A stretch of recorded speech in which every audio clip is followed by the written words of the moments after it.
Және сіздерге бір жаңалықпен, яғни өзімнің алған нәрсеме бөлісейін деп едім. Тауарлары өте жақсы. Қарасаңыздар болады, мынандай қазіргі кезде өте хит десең де болады. Қазіргі міне очкиге арналған, мойныңызға тағып жүрсеңіздер де болады, яғни түсіп қалады деп уайымдамайсыз. Өте керемет. Міндетті түрде дүкеннің адресін сізге астына қалдырамын, алып қарасаңыздар болады. Қолжетімді бағада, арнайы мынандай кез келген очкиге келе береді, яғни көзілдірікке тағатын жері бар. Мында резинасы бөлек, және де осындай сепочкада болатындай тағатыны болады. Өте керемет, жалғыз осындай түрі емес, әртүрлісі бар өзіңіздің көзілдірігіңізге сәйкес. Яғни кез келген күннен қорғайтын көзілдірікке емес, кәдімгі көзге арналған көзілдіріктерге салып қойсаңыздар, әрі әдемілік ретінде, әрі басыңыздан естемей мойныңызға тағып қойсаңыздар болады. Келесі міне көріп тұрсаңыздар, цепочка, яғни мойынға алқа. Кішкене фокус көрінбей тұр, міне көрінді. Цепочка, яғни әртүрлі көлемге келеді, сәйкес келетін жері ұзартылады, кішірейтіледі. Және де ең бас жағында мынандай әдеміліктері бар. Тоже сол магазинге өздеріңізге қарап ұнасаңыздар болады. Жалғыз осындай алқа емес, әртүрлісі бар. Барлықтарына сәлем, құрметті көрермендер. Әсемгүл каналына қош келдіңіздер. Бүгінгі 9 қыркүйек, жайлап уже күз айда өзінің несін ауа райын білдіртіп, күн салқындап жатыр.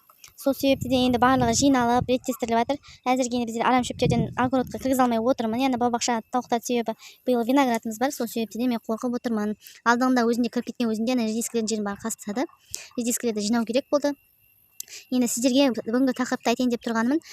Қыркүйек, енді тамыз болып тұр. Қыркүйек айында да енді мысалы енді Астана, жаңа қазір Нұр-Сұлтан қаласы, Қарағанды қалалары енді күн мүлдем салқындап кеткен болар.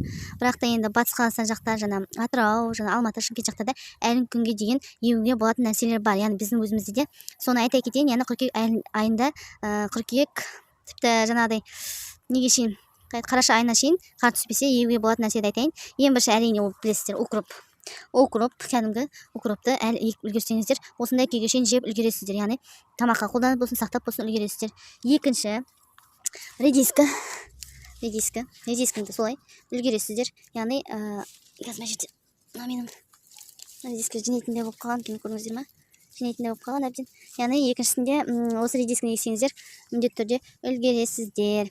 Және де келесін көрсетейін. Тағы да қыркүйек айында не егуге болады екен. Және де әлі жинамай тұрған нәрселер, мысалы лук-бари, бұны мен әзір жинамаймын. Яғни тек үстін ғана қиып алдым. Әзірге ол өсіп жатыр. Яғни қар түскенге дейін тұра береді, яғни суыққа төзімді. Келесі, мына жерде барлығы әлі капусталар әлі орам жапырақтар мен әлі күнге шейін жинаған жоқпын. Яғни мына жерде менде брюссельский капустаны көп ұнатыңқырап тұрған жоқпын. Себебі өзі жапырағы біркенді, нелері, кішкентай орам жапырақтары кішкентай екен. Енді бұл өте жай пісетін орам жапырақ, сол себептен бұл да енді қара күзге дейін тұрады. Сельдерей, яғни тамырлы сельдерей, бұның үстін алтса бұжы сақтай беруге де болады. Үстін бар ғой, көріп тұрсаңыздар, үстін асты тұра берсе де болады. Асты әлі шығып жатыр. Бұны да әзір алмаймын. Яғни кішкене қар түскенге дейін тұра береді. Яғни суыққа шыдамды. Орам жапырақтар болса міндетті түрде алмайсыздар, олар да суыққа төзімді. Брокколині биыл бізде өте ыстық болғандықтан, жаңағыдай не шығарып үлгермей жатыр.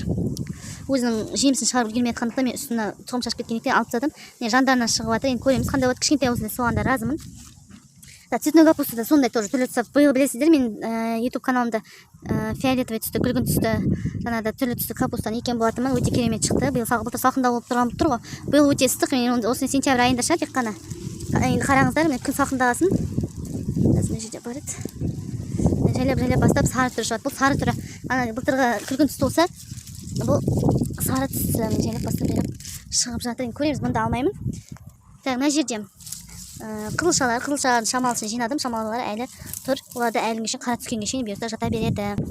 Сливаны жайлап бәрін алып болдық. Көріп тұрсаңыз әлі шамалысы қалды. Енді шамалысын тез тастауымыз керек.